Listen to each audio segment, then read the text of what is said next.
નમસ્કાર HX24 news ગુજરાતીમાં આપનું હાર્દિક સ્વાગત છે। દરરોજના બ્રેકિંગ સમાચાર જોવા માટે અમારી ચેનલ લાઇક, કમેન્ટ, શેર અને સબસ્ક્રાઇબ કરો। ચાલો જોઈએ આજના તાજા બ્રેકિંગ સમાચાર। સુરત સાયબર ક્રાઇમ સેલની મોટી કાર્યવાહી। ઓપરેશન મ્યુલહન્ટ 2.0 હેઠળ વધુ એક આરોપી ઝડપાયો। ઓનલાઇન ગોલ્ડ ટ્રેડિંગના નામે ₹7.86 લાખની છેતરપિંડી કરનાર ગેંગ સામે કાર્યવાહી। આરોપી સંજય મોહનભાઈ મારુની અમદાવાદમાંથી ધરપકડ। સાયબર ફ્રોડ માટે બેંક એકાઉન્ટ ઉપલબ્ધ કરાવી કમિશન લેતો આરોપી ઝડપાયો। અગાઉ ઝડપાયેલા આરોપીના ખાતા સામે દેશભરમાં 20 સાયબર ફરિયાદો નોંધાઈ। વિવિધ રાજ્યોમાં ₹5.67 કરોડથી વધુની સાયબર છેતરપિંડીનો ખુલાસો। સબ એડિટર અશ્વિન ચાવડા સાથે જય બગિયા, સુરત। ઓપરેશન મ્યુલહન્ટ 2.0 દરમિયાન એક ઇન્વેસ્ટમેન્ટ ફ્રોડનો ગુનો નોંધવામાં આવ્યો હતો, જેમાં કુલ 7.5 લાખ રૂપિયાની છેતરપિંડી ફરિયાદી સાથે કરવામાં આવેલી હતી, જેમાં જે નાસ્તો ફરતો આરોપી છે સંજય મારુ, એમની ધરપકડ ટેકનિકલ વર્કઆઉટ અને હ્યુમન ઇન્ટ મેળવીને અમદાવાદ શહેરથી એમની ધરપકડ કરવામાં આવી છે। અને જે ખરેખર જે આરોપી છે એમનો જે અકાઉન્ટ છે, જે બેંક અકાઉન્ટ છે, તો એમની સામે કુલ 20 ફરિયાદ NCCRB કમ્પ્લેન્ટમાં નોંધવામાં આખા દેશમાં નોંધવામાં આવી છે। અને આ સિવાય કુલ 5.5 કરોડ જેટલાનું ટ્રાન્ઝેક્શન્સ એમના અકાઉન્ટમાં થયેલું છે। અને જે તમામ ટ્રાન્ઝેક્શન્સ છે એ તમામ ઇન્વેસ્ટમેન્ટ ફ્રોડના નામ પર લોકો સાથે છેતરપિંડી કરીને થયેલ છે। તો હું લોકોને અપીલ કરું છું કે આવી રીતની અગર તમને કોઈ લાલચ આપવાની કોઈ સ્કીમ આપે તો એમાં તમે નથી પડતા, અને જે ઓથોરાઇઝ બ્રોકર્સ હોય એમના મારફતે જ તમારે શેર માર્કેટમાં ઇન્વેસ્ટ કરવું જોઈએ। ઇન્વેસ્ટમેન્ટ નામે જ છેતરપિંડી કરવામાં આવી રહી છે। છેલ્લા ઘણા સમયથી આ ફરિયાદ સતત વધી રહી છે। યસ, એ બાબતે હું કુલ આપણે અગર સુરત શહેરનું આપણે જોવા જઈએ તો મેક્સિમમ જે કમ્પ્લેન્ટ્સ છે NCCRBનું, તો એમાં 60% જેટલા કમ્પ્લેન્ટ્સ ઇન્વેસ્ટમેન્ટ ફ્રોડના નામે છે। અને ઇન્વેસ્ટમેન્ટ ફ્રોડ એટલા માટે થાય છે કેમ કે લોકોને લાલચ આવી જાય છે કે મને વધારે રિટર્ન મળશે અથવા તો મારો પૈસો ડબલ થઈ જશે, ટ્રિપલ થઈ જશે, અને એવી લાલચ એ લોકો રોકાણ કરી નાખે છે। અને પછી વિડ્રોવલ કરવા જાય ત્યારે એમને ખબર પડે કે મારી સાથે છેતરપિંડી થઈ ગઈ। અને જે ઇન્વેસ્ટમેન્ટ ફ્રોડ હોય એ લાંબા સમય સુધી ચાલે છે, તો જે છેતરપિંડીની અમાઉન્ટ છે એ પણ ફ્રીઝ નથી થતી। જ્યાં સુધી ફરિયાદીને ખબર પડે છે કે મારી સાથે છેતરપિંડી થઈ, ત્યાં સુધી તો એ લોકો આખો જે પૈસો છે એ ટ્રાન્સફર કરીને પછી ATMથી વિડ્રો પણ કરી નાખે છે। નમસ્કાર, HX24 ન્યૂઝ ગુજરાતીમાં આપનું હાર્દિક સ્વાગત છે। દરરોજના બ્રેકિંગ સમાચાર જોવા માટે અમારી ચેનલ લાઇક, કમેન્ટ, શેર અને સબસ્ક્રાઇબ કરો। ચાલો જોઈએ આજના તાજા બ્રેકિંગ સમાચાર। સુરત સાયબર ક્રાઇમે ઓપરેશન મ્યુલહન્ટ 2.0 હેઠળ વધુ એક આરોપીની ધરપકડ કરી। ઓનલાઇન રોકાણમાં 390% નફાની લાલચ આપી 5.99 લાખની છેતરપિંડી આચરાઈ। ડે વેલ્થ લીપ પ્રોગ્રામના નામે બનાવટી વેબસાઇટથી ઠગાઈનો ખેલ। આરોપી પંકજકુમાર રામાણીને પોલીસે ઝડપી પાડ્યો। અગાઉ ઝડપાયેલા આરોપી સત્યજીત માંજરિયાના બેંક ખાતાનો ઉપયોગ થયો હતો। ICICI બેંક ખાતામાં 2.72 કરોડથી વધુના શંકાસ્પદ ટ્રાન્ઝેક્શન સામે આવ્યા। દેશભરમાંથી આ ખાતા સામે 37 ફરિયાદો નોંધાઈ હોવાનું ખુલ્યું।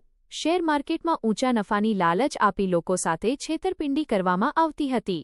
SX24 ન્યૂઝ ગુજરાતી સાથે સબ એડિટર અશ્વિન ચાવડા સાથે જય બગિયા, સુરત। ઓપરેશન મ્યુલહન્ટ 2.0 અંતર્ગત એક ઇન્વેસ્ટમેન્ટ ફ્રોડનો ગુનો નોંધવામાં આવ્યો હતો, જેના નાસ્તા ફરતા આરોપી પંકજ રમાનીની ધરપકડ સાયબર સેલ સુરત શહેર દ્વારા કરવામાં આવી છે, સુરતથી। અને આ સિવાય એક બીજા પણ જે ગુનો ઇન્વેસ્ટમેન્ટ ફ્રોડનો ગુનો નોંધવામાં આવ્યો હતો ઓપરેશન મ્યુલહન્ટ 2.0 દરમિયાન, એમાં પણ આ જે પંકજ રામાણી છે એક નાસ્તો ફરતો આરોપી છે।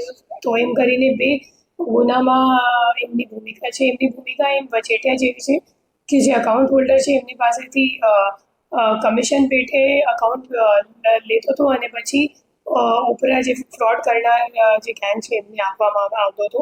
આ જે અકાઉન્ટ આમાં ઇન્વોલ્વ છે, આમાં 2.17 લાખનું ટ્રાન્ઝેક્શન થયું છે। અને NCCRB પોર્ટલમાં આ અકાઉન્ટની સામે 37 NCCRB કમ્પ્લેન્ટ્સ આખા દેશમાં નોંધવામાં આવી છે। અને હાલ આ ચેન તો આપણી પૂરી થઈ ગઈ, પણ આ સિવાય આ જે અમાઉન્ટ છે તો એની રિકવરી માટે અમારી પ્રયાસ જે છે એ ચાલુ છે। હું લોકોને અપીલ કરવા માગું છું કે તમને અગર કોઈ પણ વોટ્સએપ ગ્રુપ કે અથવા તો સોશિયલ મીડિયામાં અગર એડવર્ટિઝમેન્ટ કે જાહેરાત આપવામાં આવે છે કે તમને 400% રિટર્ન મળશે રોકાણ કરવાથી, અથવા તો તમારો પૈસો ડબલ થઈ જશે, ટ્રિપલ થઈ જશે, એવી રીતનું અગર કોઈ તમને જાહેરાત આપે છે તો એમાં વિશ્વાસ નથી કરતા। મોટાભાગે બધું ઇન્વેસ્ટમેન્ટ ફ્રોડ જ હોય છે. અને આ સિવાય વિડ્રોવલ માટે અગર એ લોકો કોઈ બ્લેક મની ટેક્સ અથવા પ્રોસેસિંગ ફી અથવા બીજો કોઈ ચાર્जेस વિડ્રોવલ ફી વગેરે અગર એ લોકો વધારામાં જમા કરવા માટે અગર તમને જણાવે છે તો એ પણ એક મતલબ શંકાસ્પદ એમની એમઓ હોય છે. અને એનાથી પણ આપણને ખબર પડવી જોઈએ કે આ મારી સાથે છેતરપિંડી ખરેખર એ લોકો કરી રહ્યા છે. અને તરત જ 1930 પર કમ્પ્લેન્ટ કરવાથી તમારું અકાઉન્ટ તમારું જે અમાઉન્ટ છે એ કદાચ કોઈ અકાઉન્ટમાં ફ્રીઝ થઈ શકે એવી શક્યતા હોય છે. જી મેમ, અરજદારોને કેવી રીતે એ લોકો વિશ્વાસમાં લે? એ લોકો મોટા ભાગે પહેલાં તો સોશિયલ મીડિયા પર જાહેરાત આપે છે. જાહેરાત આપીને પછી તમે ક્લિક કરો અથવા તો તમારું ડિટેલ્સ આપો તો પછી એ લોકો તમને કોઈ વોટ્સએપ ગ્રુપ અથવા તો ટેલિગ્રામ ગ્રુપ પર એડ કરી નાખે છે. પછી એ ટેલિગ્રામ ગ્રુપ અથવા તો વોટ્સએપ ગ્રુપમાં મોટા ભાગે મતલબ 500-600 તમને મેમ્બર્સ મળશે. અને મોટા ભાગના જે માણસો છે એ ફ્રોડવાળા જ હોય છે. એ લોકો ડમી અકાઉન્ટ ક્રિએટ કરીને પછી બધાને નાખે છે અને અલગ અલગ મેમ્બર્સ મારફતે એ લોકો ગ્રુપ પર મેસેજ મોકલી આપે છે કે મને આટલું રિટર્ન મળી ગયું આ મહિનામાં, છેલ્લા મહિનામાં આટલું રિટર્ન મળી ગયું. તો તમે એક ઓડિયન્સ તરીકે જ્યારે આ મેસેજ જોવો છો તો તમને પણ લાલચ આવી જાય છે કે બધા કમાવી રહ્યા છે અને સાચું લાગે છે એટલા માટે હું પણ ઇન્વેસ્ટ કરી નાખું. તો એવી રીતે માણસ ટ્રેપમાં આવી જાય છે. પંકજ રમાણી આ ઇન્વેસ્ટમેન્ટ ફ્રોડના ગ્રુપમાં તો સંકળાયેલ છે. આ સિવાય એમની એક ગુનાહિત ઇતિહાસ છે જેમાં ઉમરા પોલીસ સ્ટેશનમાં કોરોનાના વખત જે કોરોનાની વેક્સિનની બ્લેક માર્કેટિંગ એક કેસ ઉમરા પોલીસ સ્ટેશનમાં પણ એમની વિરુદ્ધ નોંધવામાં આવી છે. નમસ્કાર, HX24 ન્યૂઝ ગુજરાતીમાં આપનું હાર્દિક સ્વાગત છે. દરરોજના બ્રેકિંગ સમાચાર જોવા માટે અમારી ચેનલ લાઇક, કમેન્ટ, શેર અને સબસ્ક્રાઇબ કરો. ચાલો જોઈએ આજના તાજા બ્રેકિંગ સમાચાર. સુરત ઝોન 5 વિસ્તારમાં પોલીસ દ્વારા કોમ્બિંગ અને વાહન ચેકિંગ અભિયાન. સુરત, તારીખ 16 જૂન. સુરત શહેરમાં કાયદો અને વ્યવસ્થા જળવાઈ રહે તેમજ ગુનાખોરી પર નિયંત્રણ રાખવાના હેતુથી પોલીસ કમિશનરના આદેશ અનુસાર આજરોજ ઝોન 5 વિસ્તારમાં વિશેષ કોમ્બિંગ અને વાહન ચેકિંગ અભિયાન હાથ ધરવામાં આવ્યું હતું. આ કામગીરી દરમિયાન ઝોન 5ના ડીસીપી લખવિંદરસિંહ ઝાલાના માર્ગદર્શન હેઠળ ACP MP Modi Rander police સ્ટેશનના PITB પંડ્યા તેમજ UB જોગરાણાની ઉપસ્થિતિમાં વિવિધ વિસ્તારોમાં સઘન ચેકિંગ કરવામાં આવ્યું હતું. અભિયાન દરમિયાન શંકાસ્પદ વ્યક્તિઓની પૂછપરછ, વાહનોના દસ્તાવેજોની ચકાસણી તેમજ ગુનાહિત પ્રવૃત્તિઓ પર નજર રાખવા માટે વિશેષ પેટ્રોલિંગ કરવામાં આવ્યું હતું. પોલીસના આ પ્રકારના સતત પ્રયાસોથી શહેરમાં શાંતિ, સુરક્ષા અને કાયદો વ્યવસ્થા જાળવવામાં મહત્વપૂર્ણ મદદ મળી રહી છે. પોલીસ દ્વારા નાગરિકોને પણ કાયદાનું પાલન કરવા અને કોઈપણ શંકાસ્પદ પ્રવૃત્તિ અંગે તાત્કાલિક પોલીસને જાણ કરવા અપીલ કરવામાં આવી છે. SX24 news, Jaybhai Bagiya, Surat. જી સાહેબ, કયા પ્રકારની ચેકિંગ હાથ ધરે? સુરત શહેરના માનનીય પોલીસ કમિશનર શ્રી અનુપમસિંહ ગેહલોત સરના માર્ગદર્શન અને સૂચના હેઠળ સુરત શહેરના તમામ પોલીસ સ્ટેશનોમાં અલગ અલગ સમયે, સાંજના સમયે જ્યારે પબ્લિકની અવરજવર મેક્સિમમ હોય તેવા સમયે અને લોકોને સુરક્ષાનો અહેસાસ થાય તે માટે વાહન ચેકિંગની કાર્યવાહી પણ કરવામાં આવી રહેલ છે. આ ઉપરાંત જ્યાં અસામાજિક તત્વો હોવાની શક્યતાઓ રહેલ છે તેવા વિસ્તારોમાં અલગ અલગ પોલીસ સ્ટેશનોમાં કોમ્બિંગનું આયોજન પણ હાથ ધરાઈ રહેલું છે. ખાસ કરીને ઝોન 5 વિસ્તારમાં રાંદેર, અમરોલી જેવા વિસ્તારોમાં વાહન ચેકિંગ અને કોમ્બિંગની કાર્યવાહી હાથ ધરવામાં આવી રહેલ છે. કેટલા દિવસથી કાર્યવાહી ચાલી રહી છે અને કેટલા દિવસ ચાલશે? માનનીય પોલીસ કમિશનર શ્રી ગેહલોત સરના માર્ગદર્શન હેઠળ આ કાર્યવાહી આવનારા દિવસોમાં પણ ચાલુ રહેશે અને આ એક રૂટીન પ્રક્રિયા પણ છે પોલીસની કાર્યવાહીની, જે આવનારા સમયમાં રેગ્યુલરલી ચાલુ રહેશે. લોકોને શું મેસેજ આપશો કાયદો વ્યવસ્થા માટે? કાયદો અને વ્યવસ્થાની પરિસ્થિતિ જાળવવા માટે અને સુરત શહેરના નાગરિકોની સુરક્ષા માટે સુરત શહેર પોલીસ કટિબદ્ધ છે. કોઈપણ પ્રકારના અસામાજિક તત્વો વિરુદ્ધ કડકમાં કડક કાર્યવાહી હાથ ધરવામાં આવશે.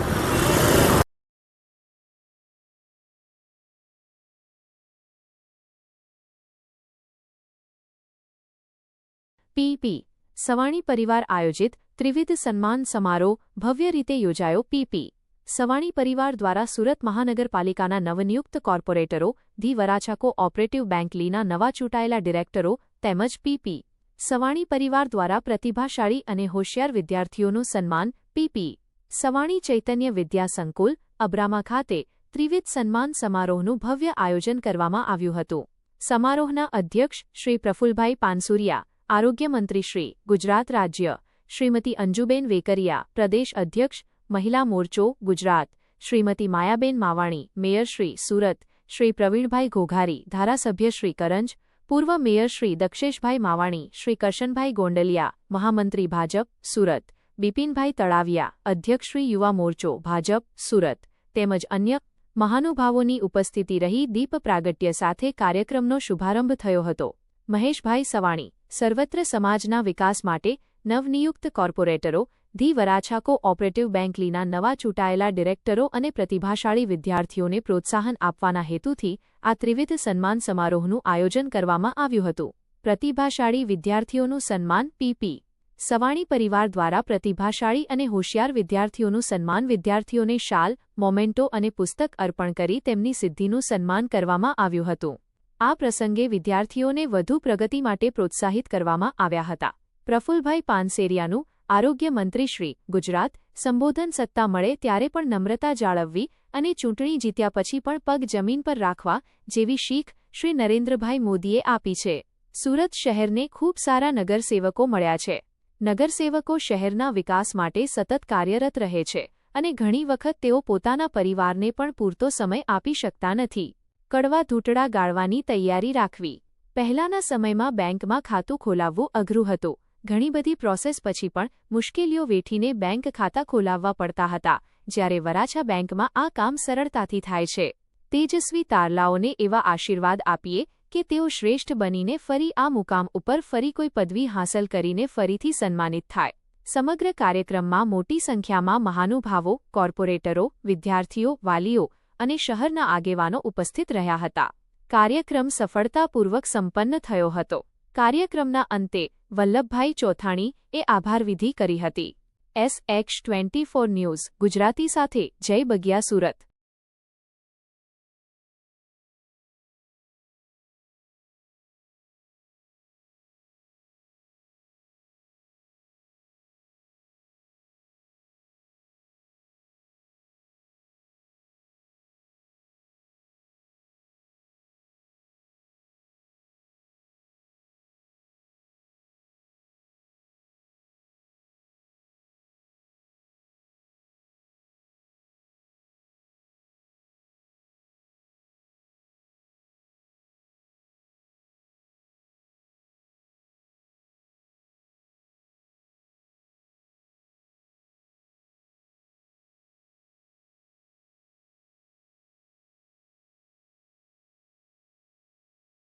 નમસ્કાર, HX24 ન્યૂઝ ગુજરાતીમાં આપનું હાર્દિક સ્વાગત છે. દરરોજના બ્રેકિંગ સમાચાર જોવા માટે અમારી ચેનલ લાઇક, કમેન્ટ, શેર અને સબસ્ક્રાઇબ કરો. ચાલો જોઈએ આજના તાજા બ્રેકિંગ સમાચાર. શ્રી આહિર ડાયમંડ વેપારી ચેરિટેબલ ટ્રસ્ટ દ્વારા રક્તદાન કેમ્પનું આયોજન સુરત, તારીખ 14 જૂન. સમાજ સેવા અને માનવતાના ઉત્તમ ઉદ્દેશ સાથે શ્રી આહિર ડાયમંડ વેપારી ચેરિટેબલ ટ્રસ્ટ સુરત દ્વારા રક્ત જ્યોતિ મહોત્સવ અંતર્ગત ભવ્ય રક્તદાન કેમ્પનું આયોજન કરવામાં આવ્યું હતું.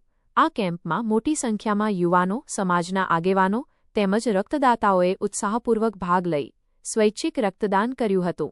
રક્તદાન દ્વારા જરૂરિયાતમંદ દર્દીઓને જીવનદાન મળી રહે તેવા ઉમદા હેતુથી આયોજિત આ કાર્યક્રમને સમાજમાંથી સારો પ્રતિસાદ મળ્યો હતો. આ પ્રસંગે ટ્રસ્ટના પ્રમુખ શ્રી જોધાભાઈ નકુમ અને હોદ્દેદારો અને આગેવાનોએ રક્તદાનના મહત્વ અંગે માર્ગદર્શન આપતા જણાવ્યું હતું કે રક્તદાન એ મહાદાન છે. એક યુનિટ રક્ત અનેક લોકોના જીવન બચાવવામાં ઉપયોગી બની શકે છે. કાર્યક્રમ દરમિયાન રક્તદાતાઓને પ્રમાણપત્રો અને અભિનંદન પાઠવી તેમની સેવાભાવનાને બિરદાવવામાં આવી હતી. રક્તદાન કેમ્પના સફળ આયોજન બદલ ટ્રસ્ટના સભ્યો, કારોબારી સભ્યો અને સ્વયંસેવકો તેમજ તમામ રક્તદાતાઓનો આભાર વ્યક્ત કરવામાં આવ્યો હતો. SH24 ન્યૂઝ ગુજરાતી સાથે જય બગિયા સુરત.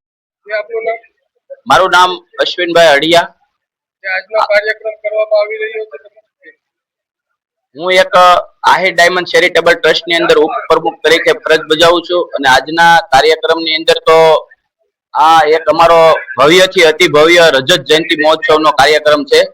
તો એમાં સારી રીતે સરળ જાય અને સારી રીતે એક ધંધાકીય જે ડાયમંડ ક્ષેત્રની અંદર કામ કરતા લોકો છે એની ત્યાં એમના વિચારો સુધી અમારા વિચારો પહોંચે અને આ કોઈ નવી દિશા ઉપરથી જે સારા એવા કાર્ય કરી શકે એવી ભાવના સાથે અમે તત્પર છીએ અને આ કાર્યક્રમની રૂપરેખા આખી એક ડાયમંડ ચેરિટેબલ ટ્રસ્ટ તરીકે અને ડાયમંડ ઉદ્યોગના નિમિત્ત પ્રમાણે જ અમે એક કાર્યક્રમનું રૂપરેખા દર વર્ષે કરતા હોઈએ છીએ. આહિર ડાયમંડ વેપારી જે ચેરિટેબલ ટ્રસ્ટ છે તેમાં આ વર્ષ પણ નવા સભ્ય કેટલા જોડાયા છે? આહિર ડાયમંડ ચેરિટેબલ ટ્રસ્ટ ની અંદર તો 2000 થી આ સ્ક્રિય ડાયમંડ આપણે એસોસિએશન ચાલે છે અને એ આજના હાલની અત્યારની સંખ્યા 1260 ની હતી, પણ આ વર્ષની અંદર 110 નો ઉમેરો થઈ ચુક્યો છે. એટલે 1400 જેવી સંખ્યા આ વર્ષમાં નોંધાણી છે. એમાં એક્સ્ટ્રા નોંધાણી છે 110. અને બ્લડ કેટલી બોટલ એકત્રિત થઈ છે? બ્લડ અત્યારે હાલ હજી તો કલાકથી આપણે બ્લડ કેમ્પ શરૂ થયો છે એટલે 50 બોટલ તો ઓલરેડી થઈ ગઈ છે અને અમારો ટાર્ગેટ 200 બોટલ થી વધારેનો છે. આપનું નામ? મારું નામ છે જોધાભાઈ નકુમ, સુરત ડાયમંડ એસોસિએશનના પ્રમુખ તરીકે ફરજ. અત્યારે અહીંયા જે આહિર સમાજ દ્વારા જે ડાયમંડ વેપારી દ્વારા બ્લડ ડોનેશન કેમ્પનું જે આયોજન કરવામાં આવે છે તેમના વિશે તમે શું કહેશો? હું આ એક કેમ્પના વિષયમાં 25 વર્ષથી આમાં પ્રમુખ નહોતો, પણ 25 વર્ષથી આ બ્લડ બેંકમાં સેવા બજાવું છું. લોક સમર્પણ સાથે કોઈ પણ હોસ્પિટલ હોય મદદરૂપ થતા હોય.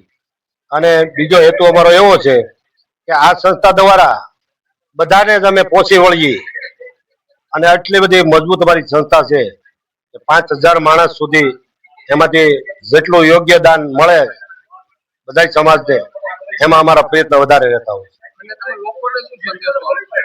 લોકોને એક જ સંદેશો આપવાનો રહે કે બધા જ સ્વસ્થ રહે અને સારું કામ કરે અને અહીંથી અમારી જે મદદ થાય એ અમે કરવા માટે કડીબંગ તૈયાર છીએ. જી સર, આપનું નામ? મારું નામ નવદીપ લાડુમોર. હું સહમંત્રી તરીકે શ્રી આહિર ડાયમંડ વેપારી ચેરિટેબલ ટ્રસ્ટ સુરતનો હોદ્દેદાર, અને મારી સાથે પ્રમુખ શ્રી જોધાભાઈ નકુમ, ઉપપ્રમુખ શ્રી અશ્વિનભાઈ અડિયા, ખજાનચી શ્રી દિનેશભાઈ નગડિયા અને અમારા મંત્રી એવા શ્રી ભૂપેન્દ્રભાઈ જાળોંધરા, અમારી આખી ટીમ આજે અહીંયા શ્રી આહિર ડાયમંડ વેપારી ચેરિટેબલ ટ્રસ્ટ સુરતની 25 વર્ષની આ સફર કે જેમાં અમે સેવા, સમર્પણ, સંસ્કાર અને સમાજોત્થાનની આ 25 વર્ષની યાત્રા પૂર્ણ કરીને આજે 25મી વર્ષગાંઠ રજત જયંતિ તરીકે ઉજવવા જઈ રહ્યા છીએ. એમાં ખાસ કરીને એક માનવને માનવ દ્વારા મદદ મળે એ હેતુથી અમે બ્લડ ડોનેશન કેમ્પનું આયોજન કર્યું છે. સવારમાં 9 થી 1 અહીંયા 50 જેટલી બોટલોનું ઓલરેડી બ્લડ ડોનેટ થઈ ચૂક્યું છે. અને આ એક એવું દાન છે કે જેની અંદર વ્યક્તિની એક લોહીની બૂંદ છે એ બીજા વ્યક્તિને નવજીવન આપતી હોય છે, અને સાથે જ કોઈ વ્યક્તિને ધબકતા હૃદય સુધી પહોંચવાનો એક સરળ માર્ગ એટલે બ્લડ ડોનેશન કેમ્પ. અને આજે આપણે જાણી રહ્યા છીએ તેમ સુરત શહેરની તમામ બ્લડ ડોનેશન જે સંસ્થાઓ છે એમાં લોહીની અછત વર્તાઈ રહી છે અને તેને કારણે ઘણા જ લોકોને તકલીફ પડતી હોય છે. તે હેતુથી અને એક સમાજનું ઉમદા કાર્ય થાય, સમાજ ઉત્થાનનું કાર્ય થાય એ હેતુથી આ બ્લડ ડોનેશન કેમ્પનું અમે આયોજન કર્યું છે. અને અમે બધા વેપારી ચેરિટેબલ ટ્રસ્ટ તરીકે અમારો આ ટ્રસ્ટ સતત 25 વર્ષથી કાર્યરત છે, ત્યારે અમે આર્થિક રીતે અને સામાજિક રીતે તેમજ અન્ય તમામ રીતે પૂરતા પ્રયત્ન કરી અને સમાજના અન્ય લોકોને અને અન્ય સમાજના તમામ લોકોને અમે પૂરતા પ્રયત્નો કરી અને જે તે પ્રશ્નોનું સોલ્યુશન આપવાનું અને જે યુવાનો ના હૃદય થનગની રહ્યા છે કે અમારે ક્યાંક ને ક્યાંક ધંધો કરવો છે એમને પીઠબળ પૂરું પાડવાનું કામ આ શ્રી આહિર ડાયમંડ વેપારી ચેરિટેબલ ટ્રસ્ટ કરે છે. અને અન્ય કોઈ આપને સવાલ હોય તો આપ પૂછી શકો.